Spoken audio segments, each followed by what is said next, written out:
Of all the great figures in psychology, perhaps Sigmund Freud is the most important.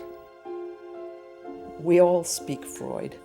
Every time we turn around and say, oh, he's so anal, or that person is a control freak, or talk about Freudian slips, or even speculate about the meaning of our dreams. He was an intellectual, he was an eccentric. At times he was an abuser of substances. I think history has been complex in its relation to Sigmund Freud. He's both valued and devalued. He's idealized and he's denigrated. In 1938, during the last year of his life, Sigmund Freud was old and sick, but his mind was still sharp. I discovered some important new facts about the unconscious. Out of these findings grew a new science, psychoanalysis. And with psychoanalysis, Sigmund Freud opened the doors to the unconscious, forever changing the way we view the human mind.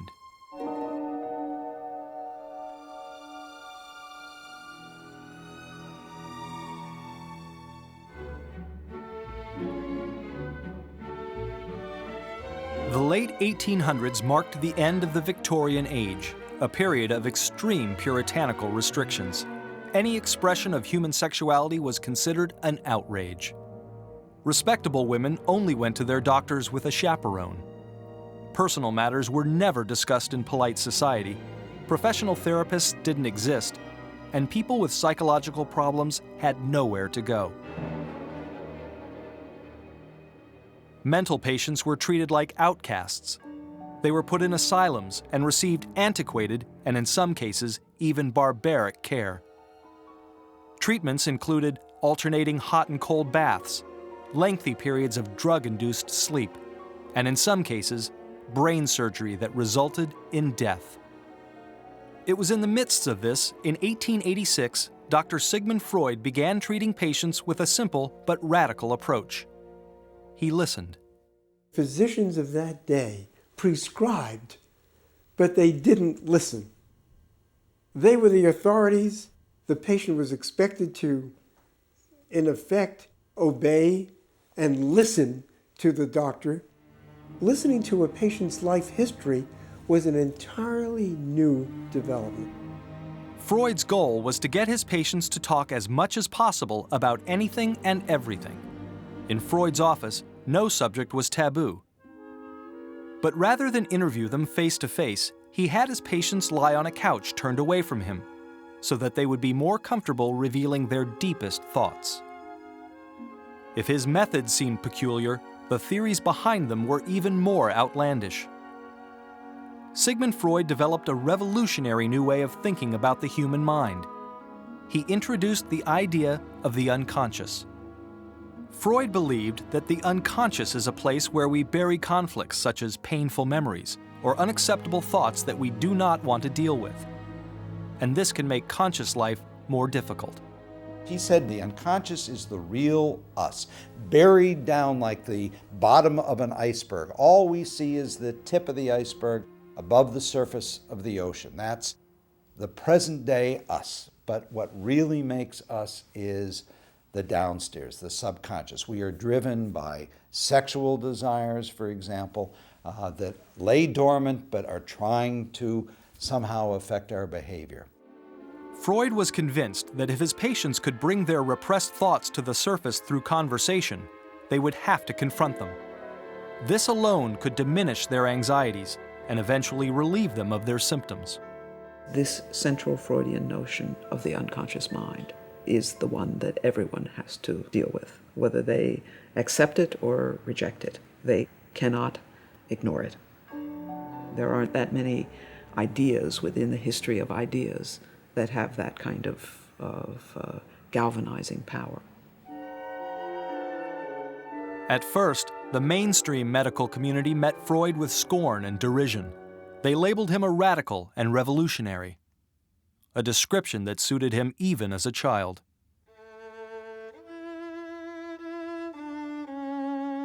Sigmund Freud grew up in a poor Jewish neighborhood in Vienna.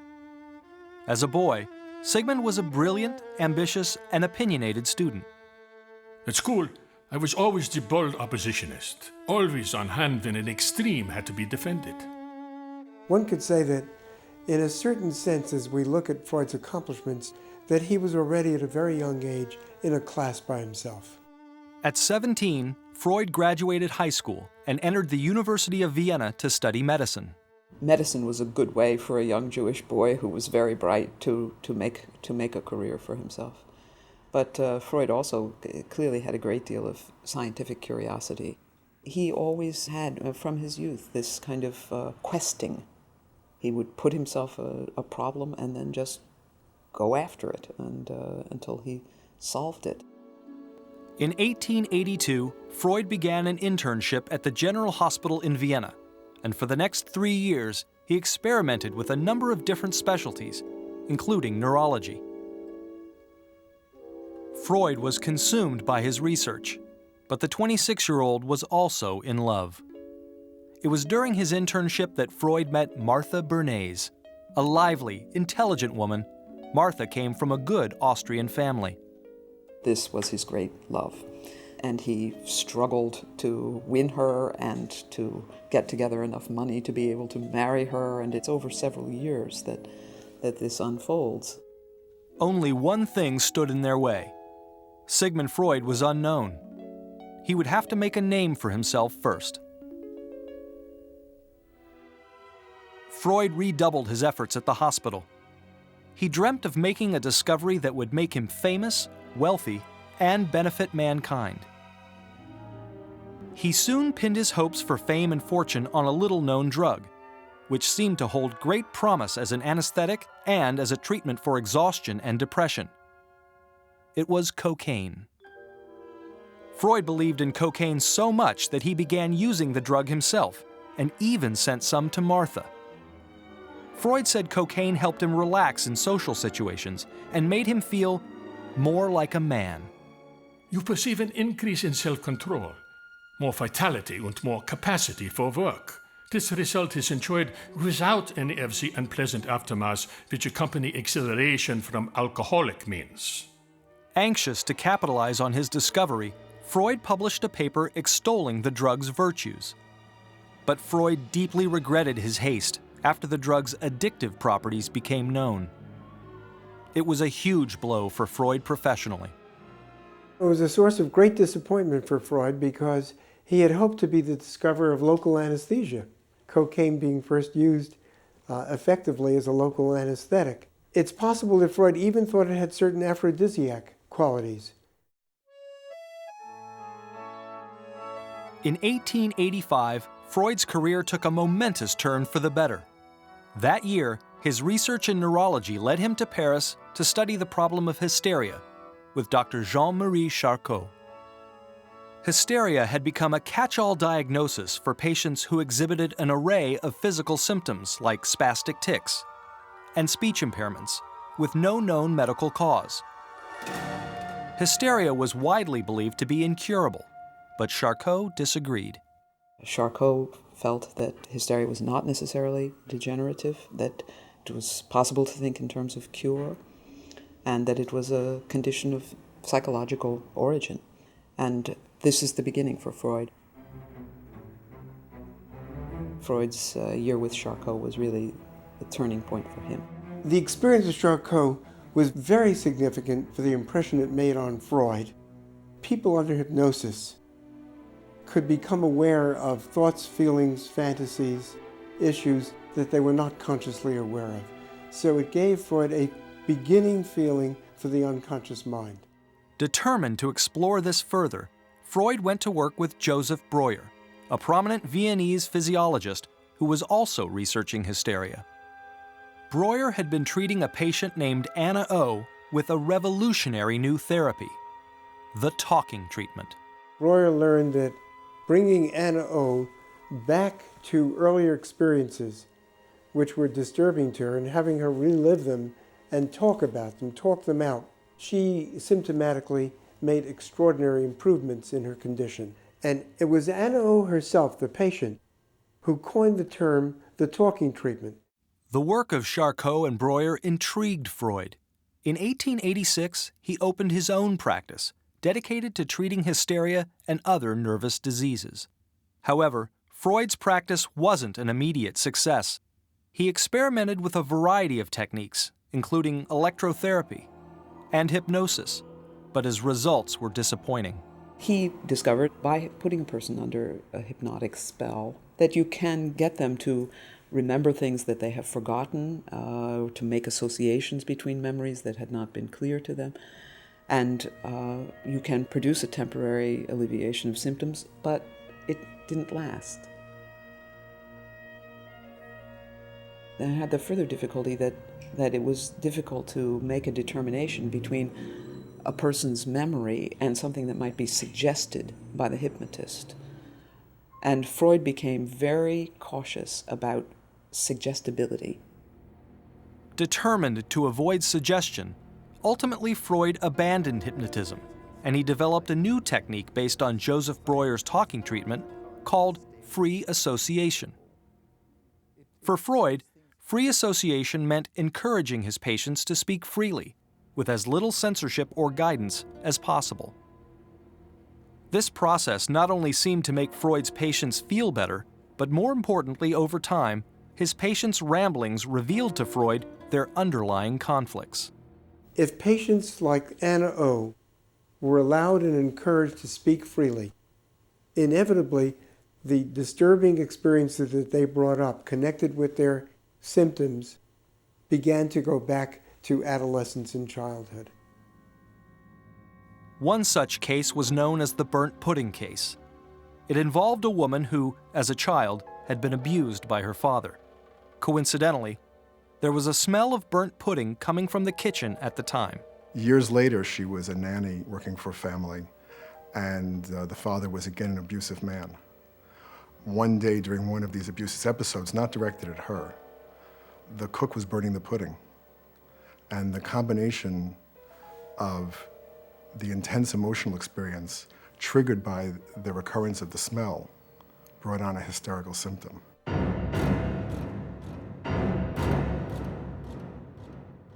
As more and more of Freud's patients began recalling incidences of abuse from their childhood, Freud arrived at a bold conclusion that he would later come to regret.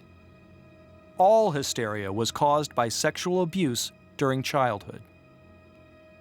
And Freud even went further, theorizing that unconscious sexual urges begin in infancy and drive much of human behavior. None of this sat well in Victorian Vienna.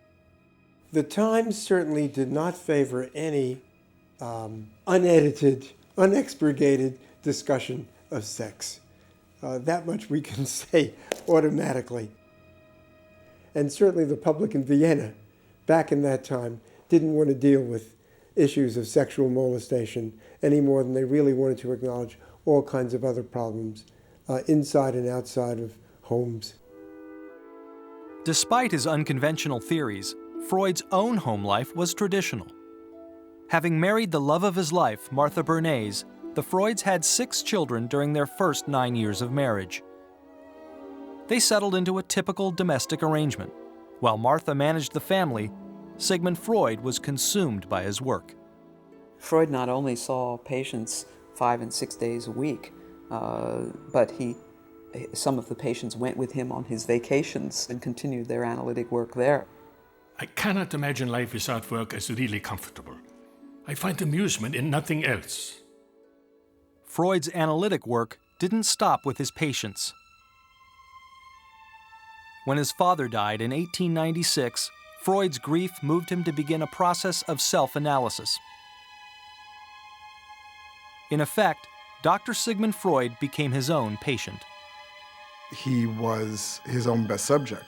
He realized the benefit of releasing some of these subconscious issues of his own, and that felt that it was important for each individual psychologist to have worked these issues through on their own, to be able to better treat the patient. In his efforts to better access his unconscious mind, Freud discovered a whole new road to the unconscious, the dream. Over time, he theorized that dreams were a place where the mind runs uncensored, playing out thoughts and memories we dare not discuss in the waking world. Freud believed that dreams could provide him with remarkable access to the repressed thoughts in his own mind, as well as his patients. Dreams were viewed two different ways before Freud. They were of fantastic importance, prophecies about the future. They were almost divine messages. They were also considered to be nonsense, just waste products of the sleeping mind. Now, what Freud did was to elevate dreams into the realm of scientific observation and discovery. He showed that dreams had a meaning.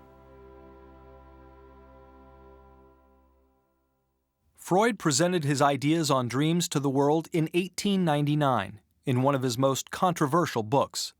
He called it simply The Interpretation of Dreams. When Freud published The Interpretation of Dreams, it sold less than 100 copies initially. I mean, it was a book that had initially no resound in the world. Reviews of The Interpretation of Dreams were few and unflattering, and Freud's theories were condemned as repugnant. Freudianism is digging down into the sewage of our moods and appetites, dreams and passions. Dr. Freud lives in the fairyland of dreams among the ogres of perverted sex. His theories lend themselves with terrible ease to the uses of ignorance and quackery. These theories were frightening to a great many people. They certainly challenged the establishment. I think it would be an exaggeration to say that people thought he was insane, although I'm sure there were some who did. Dogged by resistance to change, Freud faced an uphill battle. There followed a period of absolute helplessness. At that time, I would gladly have dropped the whole thing. Perhaps I persevered only because I had no longer any choice of beginning something else. But Freud had confidence in his work, and he remained committed to his theories. In the early 1900s, a small number of like-minded men became interested in Freud's new science, psychoanalysis. At first, the group met in Freud's apartment to hear him lecture and discuss his theories. As Freud's reputation grew, so did his circle of supporters. And in time, psychoanalytic societies sprang up in Vienna, Zurich, and New York. Over the next 20 years, Freud published more than a dozen books and wrote volumes of letters, papers, and articles. Though he did revise his theory that all hysteria was caused by sexual abuse, Freud continued to provoke the mainstream. He developed new theories on everything from the components of the mind to childhood sexuality. Soon, terms like ego, superego, the id, and the Freudian slip all became household words. But just as Freud's ideas began to take hold, Freud became ill. In 1923, as a result of a lifelong addiction to cigars, Freud was diagnosed with mouth cancer. He battled the disease for the next 16 years and endured dozens of painful operations in the process. Over time, both his speech and hearing became permanently affected. He had a whole side of his face, his jaw, replaced with a prosthesis. Painful to wear, painful to take out, painful to put back in. Just a horrible illness. In the midst of Freud's battle with cancer, an even greater battle was spreading throughout Europe. In the 1930s, the Nazis began their rise to power, and in 1938, Sigmund Freud looked on with horror as the Germans occupied Austria. The Nazis condemned Freud's psychoanalytic theories as Jewish pornography, and they burned his books. What progress we are making. In the Middle Ages, they would have burnt me. Nowadays, they are content with burning my books. Fearing for his safety, Freud's friends and supporters, both in the United States and England, began urging him to flee Vienna, but Freud was reluctant to leave. This was where he had grown up, this was where he had his education, this was where he had so many attachments. It was really a part of his identity and part of his life.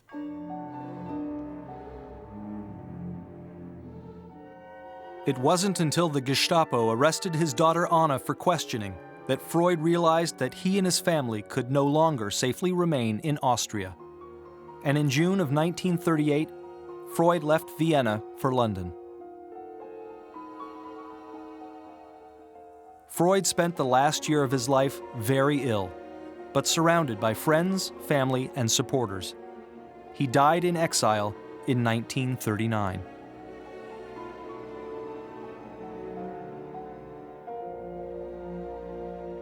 More than 60 years after his death, the pioneering work of Sigmund Freud is being carried on by thousands of psychoanalysts around the world.